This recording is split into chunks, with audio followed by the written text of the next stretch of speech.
खालिस्तानियों के लिए अमेरिका कर रहा था भारत के खिलाफ गुटबंदी। अचानक रूस पहुंचे प्रधानमंत्री मोदी, सुपर पावर का खौफ से सूख गया हलक। भारत रूस के तगड़े गठजोड़ से थर्रा उठा, पश्चिम ब्रिक्स ने मचाया बवंडर।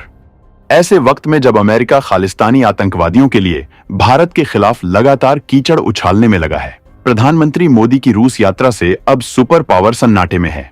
जबकि इस यात्रा से पहले भारत की तरफ से कुछ ऐसे बयान भी दिए गए हैं जिसमें यह साफ किया गया है कि अमेरिका कुछ भी कर ले, लेकिन वो भारत के लिए रूस की जगह कभी नहीं ले सकता है। भारत के एटीट्यूड में आए इस बदलाव से पश्चिम सन्नाटे में है।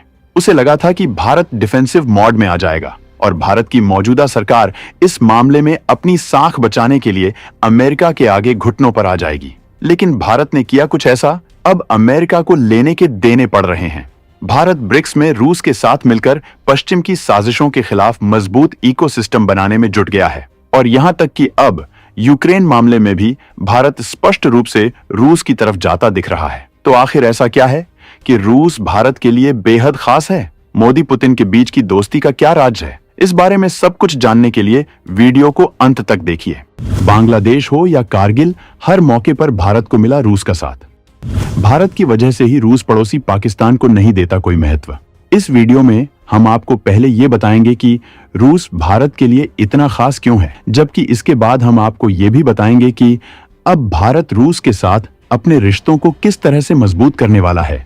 भारत और रूस की ये दोस्ती 77 साल पहले तब शुरू हुई थी जब आजाद भारत में पहले रूसी राजदूत ने पैर रखा था। 21 दिसंबर 1947 को पहली बार भारत ने विजय लक्ष्मी पंडित को रूस का राजदूत बनाया। वहीं रूस ने किरिल नोविकोव को भारत का राजदूत बनाकर दिल्ली भेजा।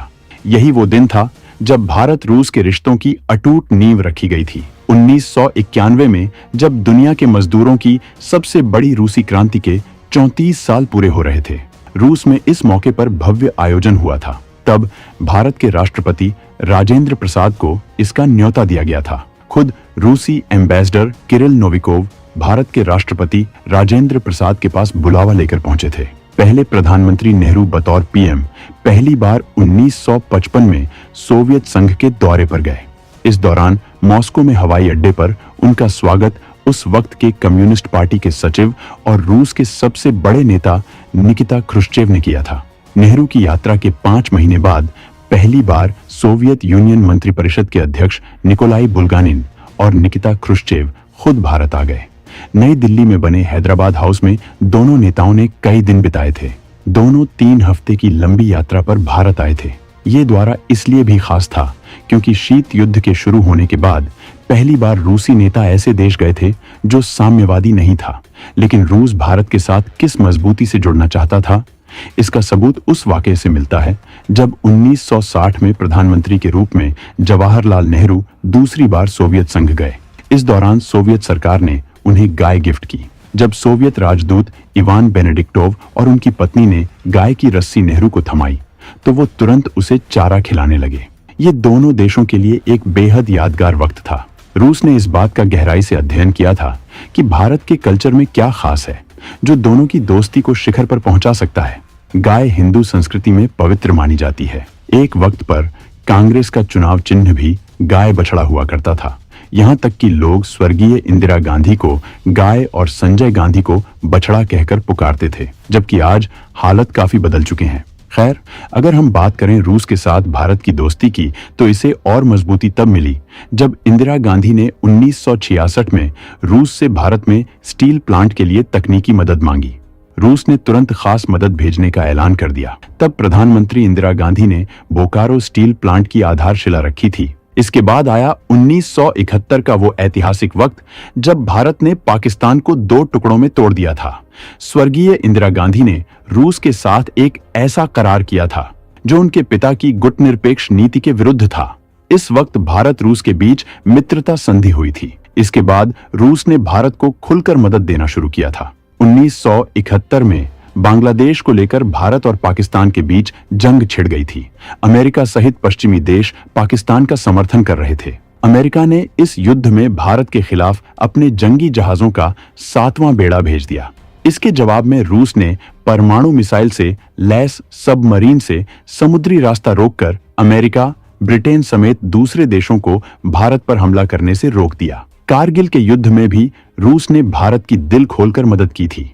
इसके अलावा रूस ऊर्जा का बहुत बड़ा उत्पादक देश है।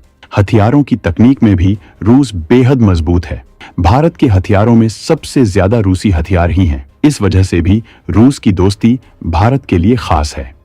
राजनीतिक और रणनीतिक रूप से भारत को देता है सहयोग। सुरक्षा परिषद में भारत के पक्ष में लगातार उठाता रहा मांग। रूस भारत को वैश्विक राजनीति में भी बहुत महत्व देता है। आज ये दोनों देश इतने करीब हैं कि दुनिया में भारत रूस की दोस्ती की मिसाल दी जा रही है। भले ही आज चीन रूस के काफी करीब है, लेकिन फिर भी चीन को रूस उतना महत्व नहीं देता है जितना कि वो भारत को देता है। इसकी वजह ये ही कि रूस ये जानता है कि चीन किस हद तक जा सकता है, जबकि भारत चीन के मुकाबले रूस से ज्यादा आयात भी करता है। चीन इस वक्त अमेरिका के खौफ में रूस के दामन में छुपना चाहता है, जबकि भारत उसका पुराना साथी है। चीन एक साम्यवादी देश होते हुए एक साम्राज्यवादी देश भी है। वो रूस के खिलाफ भी साजिश करने से बाज नहीं आएगा।